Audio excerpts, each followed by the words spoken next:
Ai, meu Deus, por que comigo, né? Quando ela tem uma doença. A possibilidade de você nunca adoecer que é uma anormalidade. É. Deprimido não pode ter intestino preso. De jeito nenhum. Porque a maioria onde se produz serotonina? Cérebro e intestino. No intestino se produz mais serotonina e dopamina do que no cérebro. Cara, e tem neurônio Tem, no intestino? Quando eu Tem. descobri isso, Tem. eu achei incrível. O intestino é o segundo cérebro. Literalmente. O Hélio Póvoa, Que doideira. o cara que trouxe esse conceito de ortomolecular para o Brasil, o livro dele da década de 80, eu me lembro que eu li esse livro, o segundo cérebro, o intestino. Nossa. Não precisa nada. Qual o termo que se usava antigamente para falar que a pessoa estava com o intestino preso? Fulano está enfesado. Retenção de fezes. Exato. Então, por exemplo, quando chega um paciente, eu falo, não tem como o intestino não funcionar. Porque tem gente, principalmente mulher, que chega e fala assim, eu falo, como é seu intestino? Não vou ao banheiro. É razoável. Eu falo, não, mas o que é razoável? Você vai ao banheiro todo dia? Não, uma vez por semana. Eu falei, isso é péssimo. Tem gente. Nossa, gente, uma vez por semana? Vocês não têm noção do índice de intestino preso. Primeiro que intestino preso é o que predispõe câncer de intestino. Nossa. Quem tem intestino preso vai ter câncer de intestino. Caramba, uma vez por semana. Eu falo assim, tem que ir todo dia. A gente vai ter que usar fibra? Vai. A gente vai ter que usar azeite. Tomar uma colher de azeite. Que, por sinal, o azeite faz bem para o intestino funcionar e para a produção de dopamina e de serotonina. E faz também para a circulação sanguínea. Olha só. Então, tem gente que fala, mas eu não tomo azeite. Eu falei, então, toma óleo de rícino. Vamos pro azeite, então. Então, vamos pro azeite, né? Então, assim, isso que ela está falando é fundamental. Nossa, que e isso vai ter que ser uma coisa que vai ter que sair com a prescrição, porque não adianta você dar o remédio. Porque se o intestino está preso, além de não produzir, por que não produz? Porque o intestino preso, as fezes retidas, elas se ficam ali mais tempo, elas inflamam a mucosa do intestino. A mucosa do intestino é onde é produzida essas substâncias. Então, você tem um processo inflamatório. Entendi. Não produz.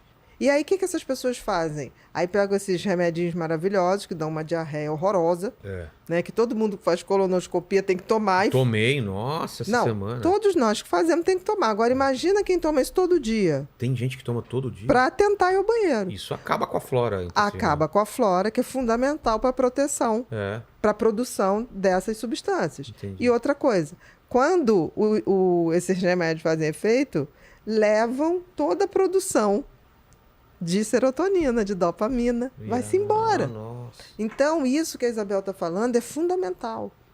E a gente está tentando, eu estou fazendo esse trabalho desde o ano passado com a Lilian, porque a gente está tentando separar qual é a alimentação, por exemplo, o TDAH.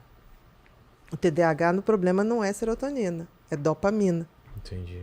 Então, existe um aminoácido chamado L-tirosina, que é o tijolinho que forma a dopamina. Então, isso Nossa, que interessante. Exatamente. Isso. São conhecimentos novos, né? Eu acho que sempre tiveram aí, mas eu acho que Mas eu nunca tinha ouvido esses termos, por exemplo, né? Eu acho que a gente está começando a entender que as coisas não são separadas. São todas interligadas, né? O que você come, o que é absorvido... Sempre falaram, você é o que você come, né? Exatamente. Mas é literal. Né? É literal, não é só para o corpo. Porque eu vejo as pessoas sempre fazendo...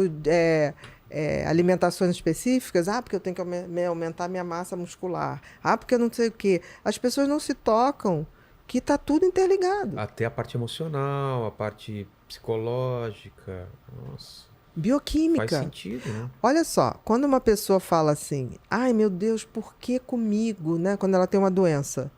Gente, a quantidade de reações químicas que existem a cada segundo no nosso organismo é uma coisa inacreditável. São bilhões de reações bioquímicas por hora.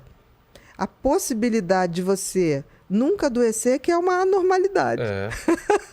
E dá exemplo dessas reações químicas. Comida sendo digerida... O tempo todo. Oxigênio sendo transformado. O tempo todo. Aí a pessoa fala assim, gente, mas por que que eu adoeci? Gente, é o contrário. A gente, para se manter vivo, nessa forma física, que eu acredito que a vida ela existe na forma material e na forma de onda, de energia. Entendi. Tá?